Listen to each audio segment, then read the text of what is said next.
Sarah Chen's hands trembled as she studied the damage report from Proxima Centauri. 312 dead, all because of a cascade failure in a supposedly fail-safe system. The images of twisted metal and shattered drive cores haunted her, but she couldn't look away. Something about the damage pattern nagged at her consciousness, a familiar signature she couldn't quite place. Chief Engineer Chen. The call came through her neural link with enough priority to pierce her focus. Emergency dock request from a Mraxian diplomatic vessel. Critical drive damage. Sarah was already moving, her mag boots clicking against Europa Station's metal corridors as she rushed toward the main dock. Details. Quantum core destabilization, similar to the Proxima incident. They're carrying the Mraxian peace delegation to the Centauri Accords. Sarah finished, her blood running cold. If these delegates died in human space, there wouldn't be a second chance at peace. The Mraxian Empire would declare war within hours. The diplomatic vessel loomed in the docking bay, its crystalline hull architecture making it look more like an abstract sculpture than a spaceship. A delegation of Mraxian engineers waited at the airlock, their tall, spindly forms towering over the human repair crew.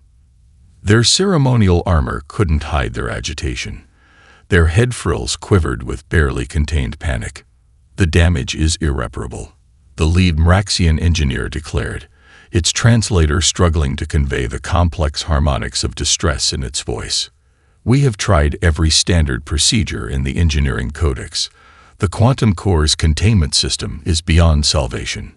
Sarah studied the holographic diagnostics floating between them. The damage pattern was identical to Proxima. Same cascade failure, same energy signature. Her mind raced through possible causes, but the standard diagnostic systems showed nothing obvious. What about non-standard procedures? She asked. The Mraxian's head frills rippled with horror. Impossible. The codex is absolute. Deviation leads to catastrophic failure. Sarah fought back her frustration. This rigid adherence to preset protocols was exactly why alien ships kept coming to human stations. Show me the core access tunnels. Those are maintenance channels, far too small for proper diagnostic equipment. I'm not bringing equipment, Sarah said, already stripping off her outer utility vest. I'm going in myself. The Mraxians' collective horror was almost palpable. Their species' natural claustrophobia meant they'd never even considered physical inspection of the tunnels. To them, squeezing through such tight spaces was as unthinkable as stepping out an airlock without a suit. Sarah's neural link buzzed with incoming data as she studied the ship's schematics. The access tunnel was barely half a meter wide in places. She'd have to army crawl through almost 30 meters of twisting passages to reach the core's primary containment unit. One wrong move, and she'd join the casualties at Proxima. But she could see something in the energy patterns, a subtle fluctuation that the automated systems weren't catching. Sometimes you needed human eyes, human intuition, to spot what the machines missed. The tunnel was worse than she'd imagined. The quantum core's interference played havoc with her neural link, leaving her practically blind as she squeezed through the claustrophobic space. The metal walls creaked ominously, and the air grew steadily hotter as she approached the core. 20 meters in, she found it. A hairline fracture in one of the containment field emitters, barely visible to the naked eye. The diagnostic systems had missed it because it was in a spot that, according to the original designs, shouldn't exist. Someone had modified the core containment system, adding an unauthorized field emitter to boost performance. I found the problem, she called back through her failing neural link. The containment system's been modified. There's an extra emitter that's creating a resonance cascade. Impossible. The Mraxian engineer's voice crackled with static. Our systems are standardized across the fleet. No modifications are permitted. Well, someone didn't get that memo, Sarah grunted, pulling herself closer to the damaged emitter. The good news is, we can fix it. The bad news is, you're not going to like how. Without waiting for a response, Sarah pulled a multi-tool from her belt and began carefully disconnecting the rogue emitter. This close to the core, one wrong move would vaporize her instantly. But sometimes the only way to fix something was to get your hands dirty. The quantum core's angry hum slowly stabilized as she removed the unauthorized component. By the time she dragged herself back out of the access tunnel, covered in coolant and lubricant, the ship's systems were already returning to normal parameters. The Mraxian delegation stared at her in disbelief as she handed them the modified emitter. Someone in your shipyards has been performing unauthorized upgrades. This same modification killed hundreds at Proxima Centauri. You might want to check the rest of your fleet. Later, after the diplomats had departed and the crisis had passed, Sarah's second-in-command found her in her office, still studying the damaged emitter. "You know," he said, "most species would have evacuated the ship and written it off as a total loss." Sarah smiled, turning the failed component in her hands. "That's why they come to us. Sometimes the best solution isn't in any manual. Sometimes you just have to crawl in there and figure it out yourself." She glanced at the growing queue of alien vessels awaiting repairs at Europa Station. And that's something humans have always been good at. Marcus Thompson stared at the crystalline structure pulsing with dangerous energy before him, its fractal patterns growing more chaotic by the minute. The Sci-Fi ship's propulsion core shouldn't have been possible to build, let alone repair, with human technology. But with 15,000 larvae in hibernation pods and radiation levels climbing, impossible wasn't an option. "Status report." He called out to his team scattered throughout Mars Central's main repair bay. "Crystal degradation at 60% and accelerating," Lisa Rodriguez reported from her diagnostic station. "The containment field is barely holding." Marcus pressed his hand against the cool surface of a nearby hibernation pod, watching the tiny larval form floating within. His daughter Emily had been this small when. He pushed the thought away. Not now. Not when he needed to focus. What about the fabrication team? "No luck," Chen replied, frustration evident in his voice. "We can't replicate the crystalline matrix with our equipment. The proper repair materials are still 10 days out at best." Marcus ran his fingers through his gray hair, studying the dying propulsion core. The Sci-Fi used living crystals for their ships, grown rather than built. Human technology was practically Stone Age by comparison. But they had something the Sci-Fi didn't: centuries of making do with whatever was at hand. "Get me everything you can find from the old Martian mining operations," he ordered. "Drill bits, laser cutters, crystalline composite shielding. And I want every piece of Soviet-era rover equipment you can salvage." His team looked at him like he'd lost his mind. But they moved to comply. The Sci-Fi Queen's representative, a drone named Vexthal, clicked its mandibles in distress. "These are primitive tools," it chittered through its translator. "They cannot interface with our technology." "Maybe not," Marcus agreed, watching as his team began hauling in the requested equipment. "But sometimes primitive is exactly what you need." He'd spent 15 years maintaining equipment on Mars before the aliens made contact.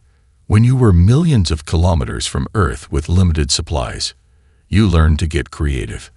The Soviets had known this.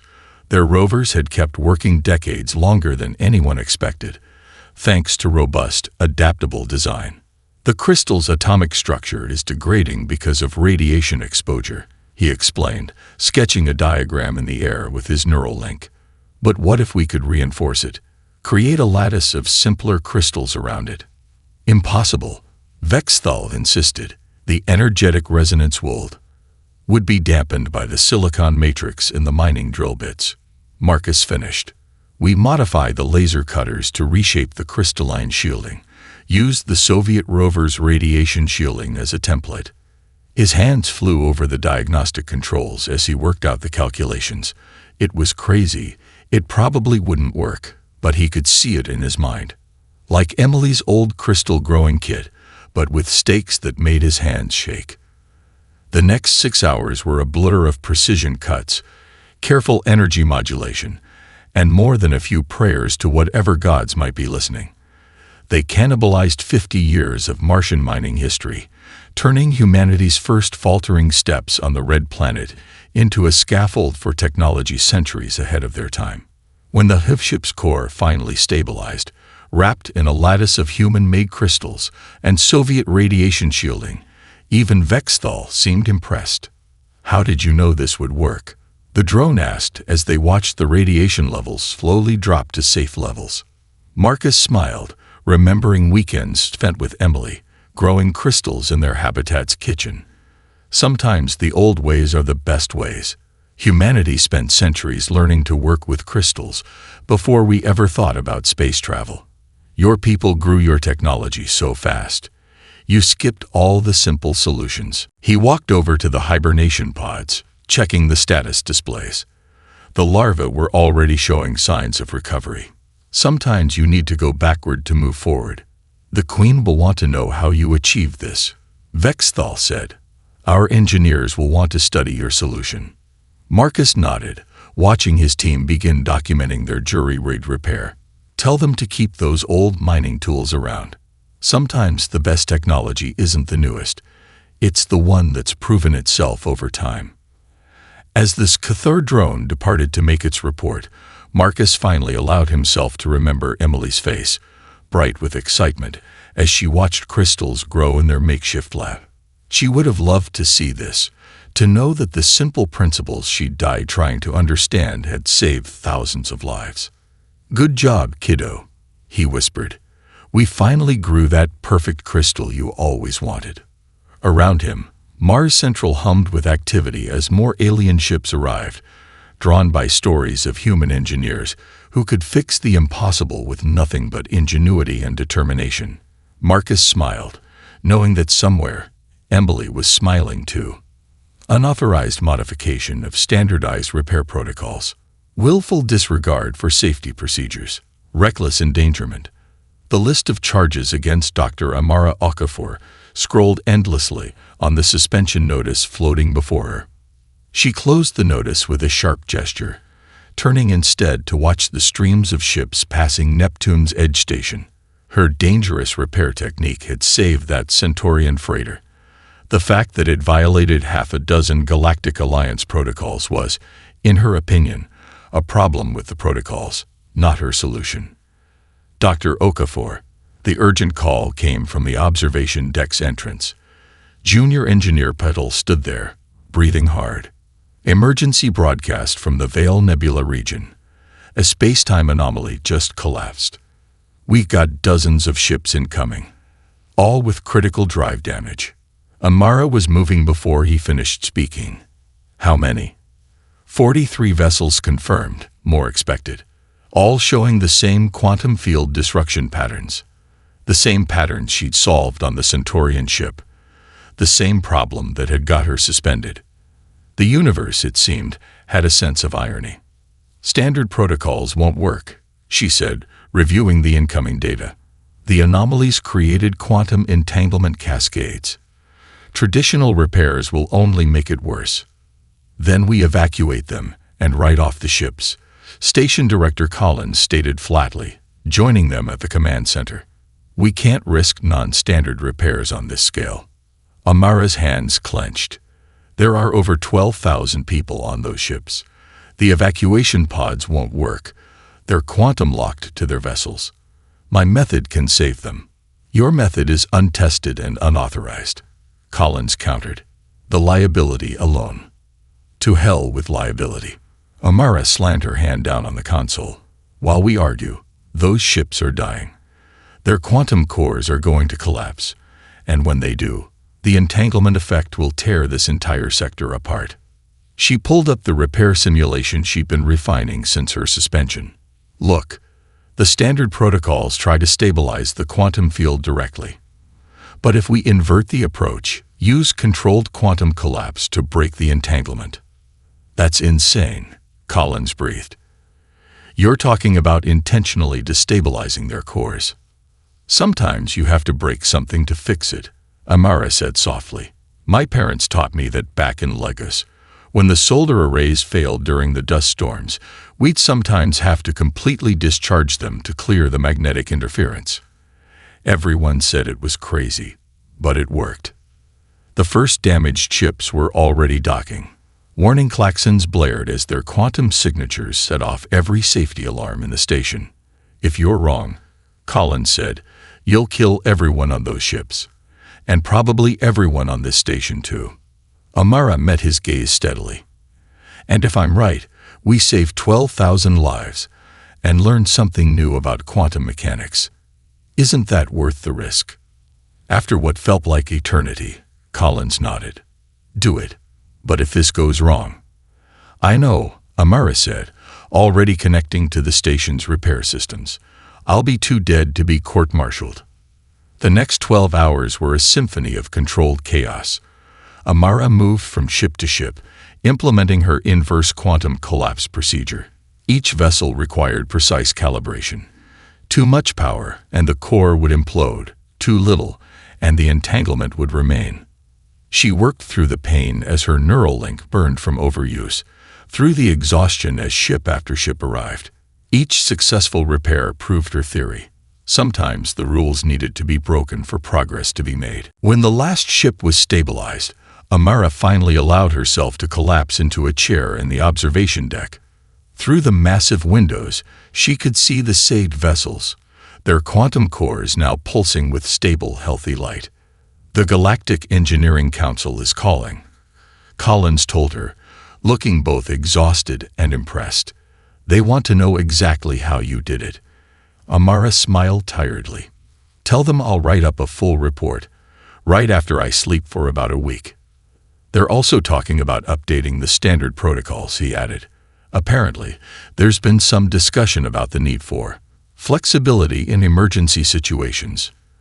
"Imagine that," Amara murmured, watching a new wave of ships approaching the station. Not emergency cases this time, just vessels coming for routine maintenance. But she noticed something interesting about their markings. "They're coming from the Veil Nebula region," Collins confirmed, following her gaze. "Word's already spreading about what happened here. They're calling Neptune's Edge the station that breaks the rules to save lives." Amara closed her eyes, finally allowing herself to relax. Maybe it's time for some new rules. James Patel had seen a lot in his 15 years at Luna shipyards, but nothing quite like this. 2 fleets of damaged ships, bearing the marks of a brutal space battle, limping into his docks simultaneously. The Orcs and the Vedrani, species whose hatred for each other went back centuries. "Keep them separated," he ordered his team through the neural link. Orcs ships in bays 1 through 15, Vedrani in 16 through 30. Maximum security between sections. The automated repair systems were already deploying, their diagnostic protocols spinning up to analyze the damage. James watched the first readings with growing concern. The damage patterns were unlike anything in their database. Some kind of new weapon had been used in that battle. "Sir," his AI assistant chimed in, "standard repair protocols are failing. Damage patterns do not match any known configurations." "Show me," James commanded, and holographic displays sprung to life around him. The damage wasn't just physical. It was almost alive, spreading through the ship's systems like a virus. A commotion from Bay 12 drew his attention. An Orcs commander, his scaled hide bearing ceremonial battle scars, was facing off against a Vedrani diplomatic officer who had somehow made it past the security barriers. "Your kind attacked our civilian transport," the Orcs roared, universal translator struggling with the emotional overtones. "After you violated the neutral zone." The Vedrani shot back, their crystalline form pulsing with angry colors. James inserted himself between them before weapons could be drawn. "This is a repair facility, not a battlefield," he stated firmly. "If you want to fight, do it somewhere else. If you want your ships fixed, let us work." Both aliens turned their attention to him, probably wondering if the small human was suicidal. But James had learned long ago that confidence mattered more than size. "Your automated systems are failing," the Orcs commander growled. "Our ships are dying." James nodded, studying the strange damage patterns crawling across the holographic displays. Because we've never seen this kind of damage before, which means we need to do this the old-fashioned way. He switched his neural link to broadcast mode. All hands. This is Chief Patel. We're going manual on this one. I want physical inspections of every damaged system. If the machines can't recognize the pattern, we'll have to trust our eyes and instincts. His team responded immediately, switching off their automated systems and breaking out manual diagnostic tools. James led by example, climbing into the guts of an Orcs or battlecruiser's engine core. The damage was even stranger up close. The metal seemed to be reshaping itself, as if remembering old wounds.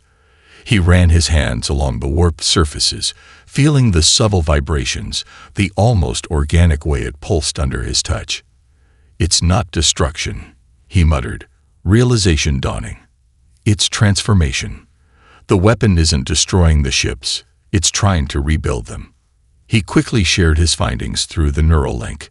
His team began adapting, using their hands and basic tools to guide the transformations rather than trying to stop them, working with the damage instead of against it. The Vedrani diplomat watched in fascination as James manually redirected the transformative energy in their flagship systems. Our automated repair facilities would never have attempted this. They would have classified the ships as unsalvageable. That's the difference between machines and humans, James replied, his hands covered in coolant as he wrestled with a particularly stubborn power conduit. Machines can only work with what they know. Humans, we make it up as we go along. It took 3 days of continuous work, with his team catching naps and shifts, but they finally stabilized both fleets. The transformed sections of the ships had been guided into new configurations that were actually more efficient than the originals. As the Orcs commander prepared to depart, he looked at James with newfound respect. You turned a weapon of war into improvements. How? James shrugged, wiping grease from his hands. Sometimes you have to stop fighting against something and learn to work with it instead. Maybe there's a lesson there. The commander's translator was silent for a moment. Then, perhaps there is. Later, watching both fleets depart peacefully through separate vectors, James' assistant displayed a new batch of incoming requests.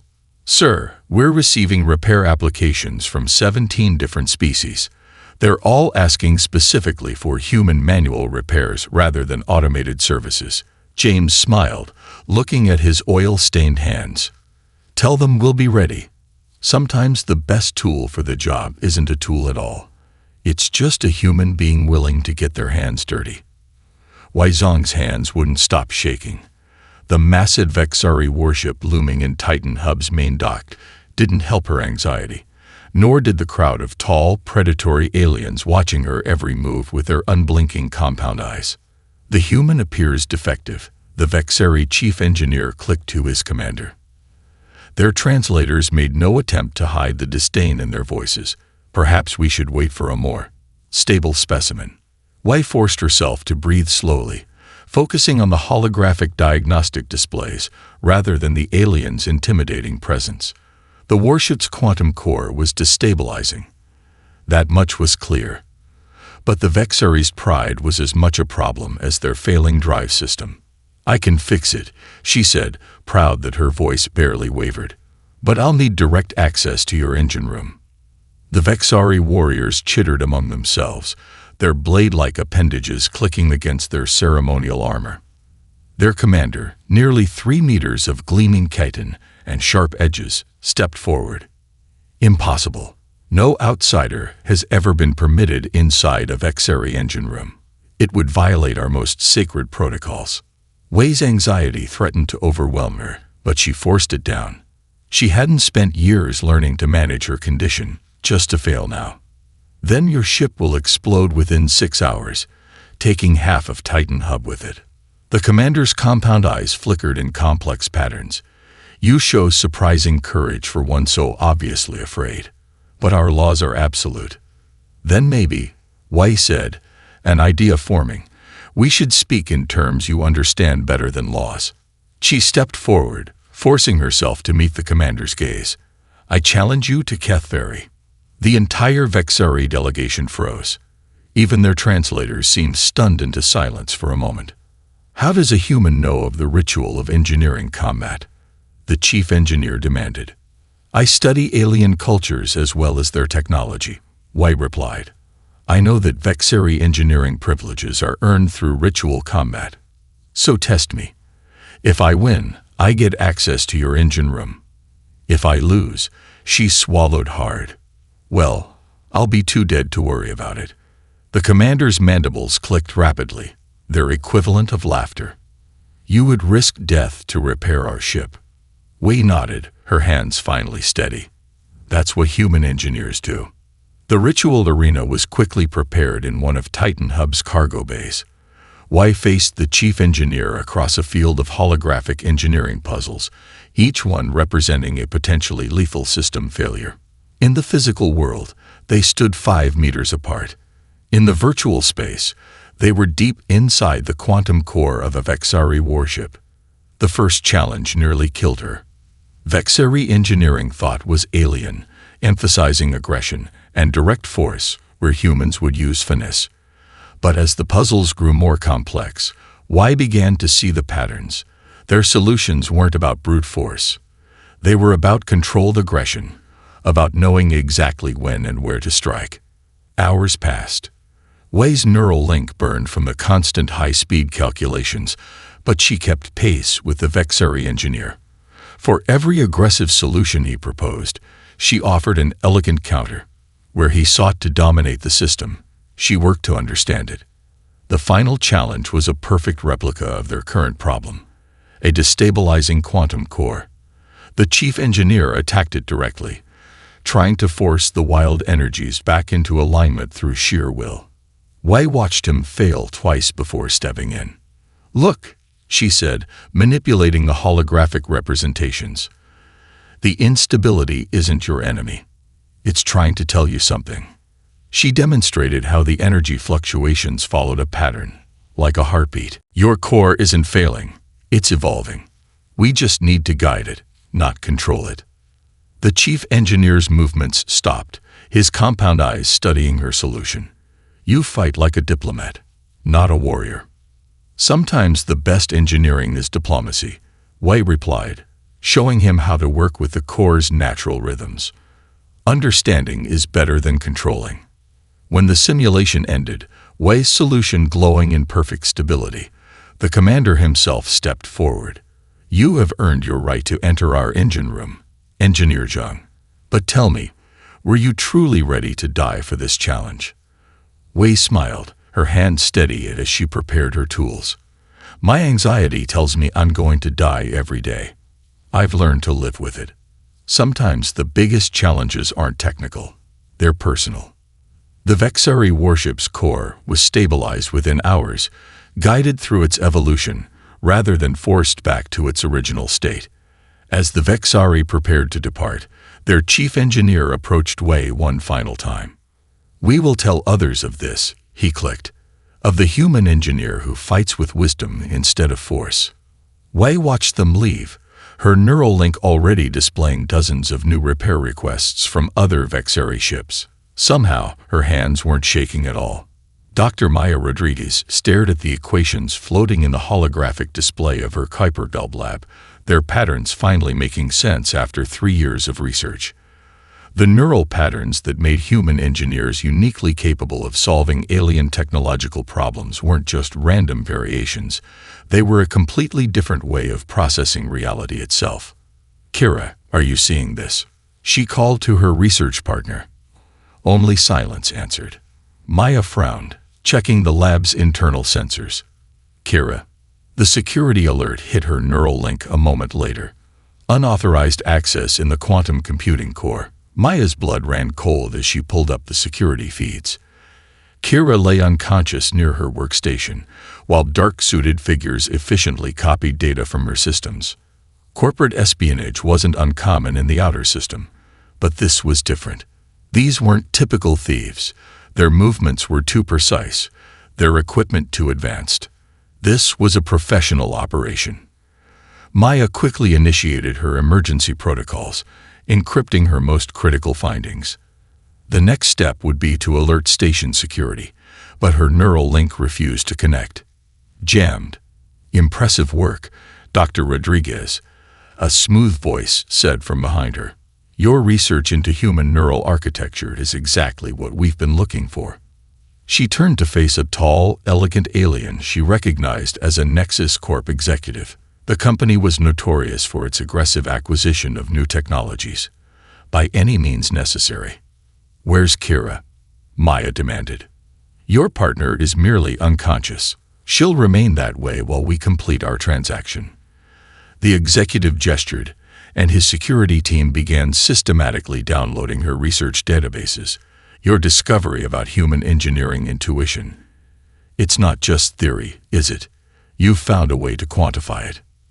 Maya's mind raced. They didn't know she'd already cracked the fundamental pattern. That human engineers' success came from their ability to process multiple contradictory solutions simultaneously, to hold quantum uncertainty in their minds in a way alien neural architecture couldn't match.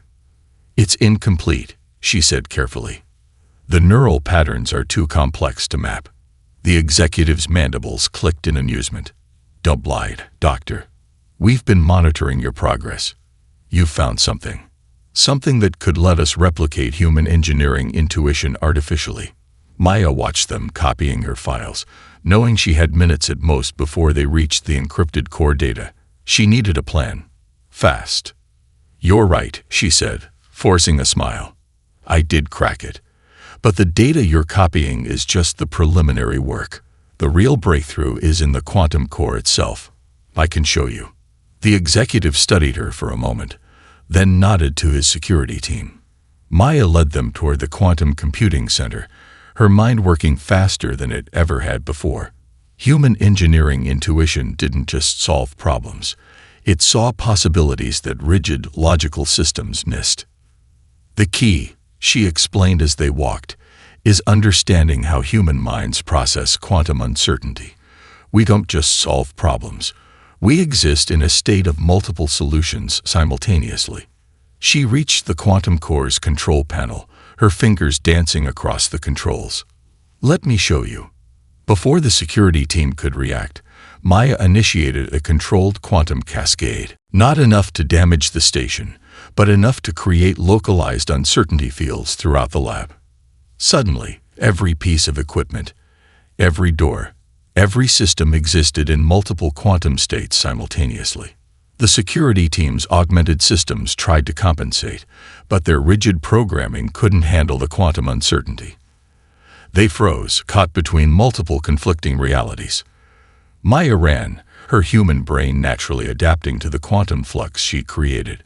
She found Kira's unconscious form exactly where the security feeds had shown her, managing to drag her partner to safety before station security finally arrived.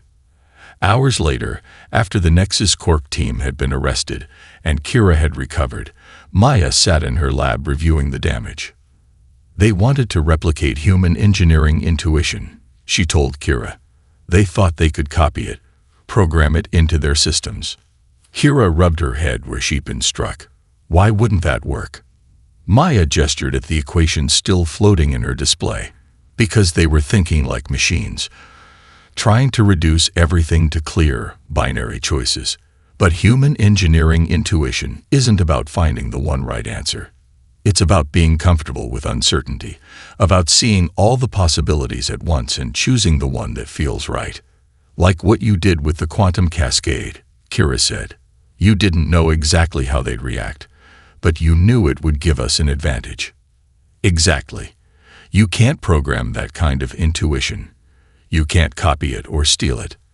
Maya smiled, watching new repair requests flood in from ships across the system. "It's not just about knowledge or skill. It's about being human." The Soul Gate was dying. Sarah Chen could feel it in the vibrations running through the station's deck plates, could see it in the chaotic energy patterns rippling through the massive structure that connected humanity's home system to the Galactic transit network. "Status report." She called out to the emergency engineering team assembled in the gate's control center.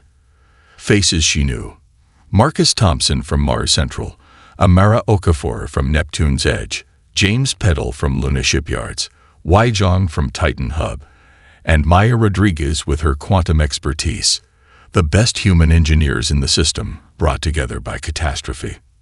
The gate's quantum matrix is collapsing, Maya reported, her hands dancing through holographic displays. The failure pattern is unlike anything we've seen before. Not natural, Marcus added, his experienced eyes studying the structural readouts. This was deliberate. Someone wanted this gate to fail. Outside the control center's windows, thousands of ships hung in space, aliens of every species trapped in Sol system by the gate's impending failure. If they couldn't stabilize it, Earth would be cut off from the galaxy. The economic and political fallout would be devastating. We've got maybe 3 hours before total collapse, Amara said. Standard procedures. Won't work. They all finished in unison. Then we do this the human way, Sarah decided. Everyone, share what you see. No theory too crazy, no solution too impossible. They began talking over each other, each bringing their unique perspective to the problem. Marcus saw patterns in the gate's crystalline structure similar to this Sci-Fi ship he'd saved. Wei recognized elements of Vexari quantum engineering in the sabotage. Maya's research into human neural patterns suggested ways their combined intuition might find solutions their individual expertise missed. Look, James said, running his hands along a physical control panel. Feel the vibrations. It's like those transformed ships at Luna. The gate isn't just failing. It's trying to become something else. The saboteurs didn't count on that, Maya realized. They thought the gate would simply collapse, but it's adapting. Like human engineering itself, finding new solutions to impossible problems. Amara's fingers flew across her console. If we treat it like my quantum inversion case at Neptune's edge, not fighting the transformation but guiding it. Using Marcus's crystalline lattice approach to stabilize the structure, Wei added. And my neural interface designs to help us coordinate, Maya finished. Sarah looked at the impossible task before them, then at the determined faces of her fellow engineers. We've got one shot at this. If we fail, we'll probably tear a hole in space-time. Just another day at the office, Marcus said with a grim smile. They worked with desperate precision, each contributing their unique experience to the whole. Marcus and Wei handled the physical structure, using mining tools and Vexari techniques to guide the gate's transformation. Amara and James managed the quantum fields, their hands-on experience helping them feel the right moments to act. Maya's neural interface let them coordinate with inhuman precision, while Sarah's experience with crisis management kept them focused. The gate fought them every step of the way, its massive energies threatening to tear itself apart. Warning klaxons blared constantly as they pushed the structure far beyond its design limits. It's working, Maya called out as they entered the final phase. The quantum matrix is stabilizing. Wait. Her eyes widened. Something's wrong. The sabotage program. It's adapting. Manual override. Sarah commanded. Maya, get us direct neural access to the gate's core systems. Everyone else, prepare for direct interface. That could kill us, Wei warned. Standing here definitely will, Marcus countered. They linked in simultaneously, their minds joining through Maya's interface design. The gate's systems burned through their neural links like fire, raw quantum data threatening to overwhelm their consciousness. But where AI systems would have crashed and alien engineers would have withdrawn, the human team leaned into the chaos. Their combined engineering intuition, their shared willingness to embrace uncertainty and improvise solutions, let them see patterns in the quantum noise. The gate wasn't fighting them. It was showing them what it needed to become. When the transformation finished, the soul gate had changed. Its crystalline structure now pulsed with new energy patterns, its quantum fields operating on principles that would keep theoretical physicists busy for decades. What did we do? Wei asked, staring at the transformed gate as ships began cautiously testing its new configuration. We made it better, Sarah said simply. Because that's what human engineers do.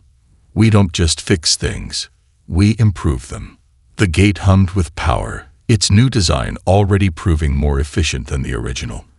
As the emergency passed and the various teams began documenting what they'd done, Sarah received an urgent message from Earth. The Galactic Engineering Council wanted to know exactly how they'd achieved the impossible. Again. Tell them, she said, looking at her exhausted but proud team, that some things can't be explained in reports. They have to be lived. The Grand Hall of Earth's Galactic Engineering Conference Center buzzed with activity. Representatives from every spacefaring species had gathered to discuss the Soul Gate incident and its implications for the future of interstellar engineering. But Sarah Chen's attention was focused on a small anomaly in the chamber's quantum signature readings. Something's wrong, she murmured to Marcus Thompson, who stood beside her. The readings are too perfect. Like someone's feeding us fake data, Marcus agreed. He glanced at Maya Rodriguez, who was supposed to be presenting her research on human engineering intuition. She nodded slightly. She'd noticed it too. The Galactic Engineering Council's chief administrator, a towering Orcser, took the podium.